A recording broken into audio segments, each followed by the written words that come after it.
अंतरिक्ष विज्ञान की उपलब्धि पर चर्चा होगी, तो माननीय सदस्यों को उस पर बोलने का अवसर दिया जाएगा। Question number 145 Shri Ganesh Singh ji.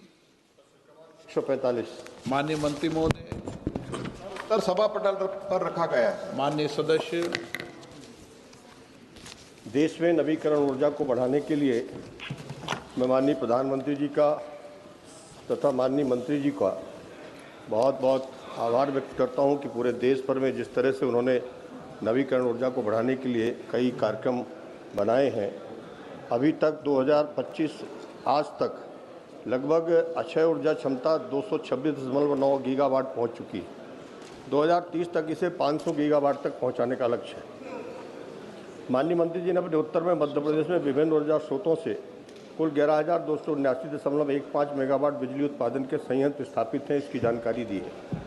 मैं उन्हें बताना चाहता हूं कि ओंकारेश्वर में फ्लोटिंग सोलर परियोजना एवं नर्मदापुरम में नवीनीकरण ऊर्जा उपकरण निर्माण जोन की स्थापना भी की जा रही है। उसका विस्तृत विवरण क्या है?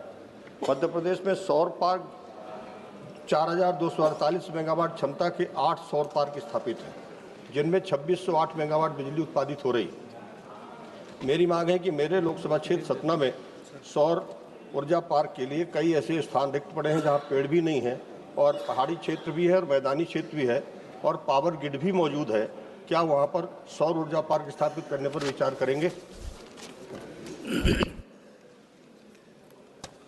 सर गणेश सिंह जी, बहुत महत्वपूर्ण प्रश्न इधर उठाया है। मैं इतना ही कहना चाहता हूं, आपके अनुमति से मैं इसके उत्तर देने से पहले माननीय प्रधानमंत्री जी COP26 में जो अनाउंस किया था, कमिटमेंट दिया था दुनिया को, उसमें G20 कंट्रीज भी इंक्लूड थे।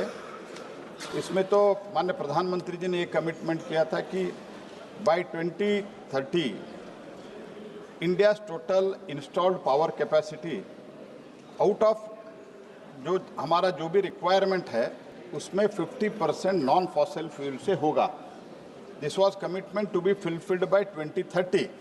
लेकिन प्रधानमंत्री जी का कमिटमेंट के बारे में सारे दुनिया अभी सराहना कर रहे हैं, अप्रिशिएट कर रहे हैं।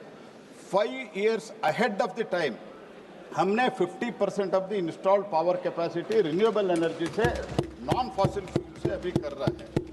आज के दिन में हमारा लगभग total the installed capacity non fossil fuel से 243 गीगावाट ऑलमोस्ट हो गया है। टोटल इंस्टॉल कैपेसिटी देश में 485 है। आउट ऑफ दैट 243 हमारा नॉन फॉसिल फ्यूल से आता है। And according to the report by International Finance Corporation, India is the only G20 country whose climate actions are aligned with the goal of limiting global warming to 2%. This is the only country in G20 group which has achieved this great thing. So I congratulate Honorable Prime Minister, and this has happened well in advance 5 years. पहले 5 बरस पहले हुआ है। सारे दुनिया चकित होकर ये देख रहे हैं, क्योंकि हमारा 2.42 था solar energy capacity, installed capacity 2014 में। आज के दिन में हमारा लगभग 130 गीगावाट है। ये भारत का जो स्केल एंड स्पीड है, ये भी अप्रिशिएट करना है। जहां तक सवाल है मध्य प्रदेश का, मध्य प्रदेश में बहुत अच्छा परफॉर्मेंस आज के दिन में हो रहा है। जैसे माननीय सदस्य ने कहा, गणेश सिंह जी ने, 11 गीगावाट से ज़्यादा हो गया है और 8 सोलर पार्क हमने अलॉट किया है। जो भी सोलर पार्क हम देते हैं स्टेट को देते हैं, स्टेट इंटर कहाँ करना है, कहाँ लैंड देते हैं, वहाँ हम करते हैं। ओंकारेश्वर का जो विषय है, ओंकारेश्वर का floating solar plant in Khandwa district is 518 megawatt का कैपेसिटी है and one of the largest floating power project in the country. Program to the government of Meghalaya so that the public of from that Meghalaya state will be eased from the burden of bill. इसमें जो अलग अलग component है, जहां तक का PM कुसुम का सवाल है, पीएम कुसुम 1, पीएम कुसुम बी, अगर पीएम कुसुम बी में लेता है तो इंडिपेंडेंट सोलर प्लांट अगर लगाते हैं तो कोई बिल का सवाल ही नहीं है।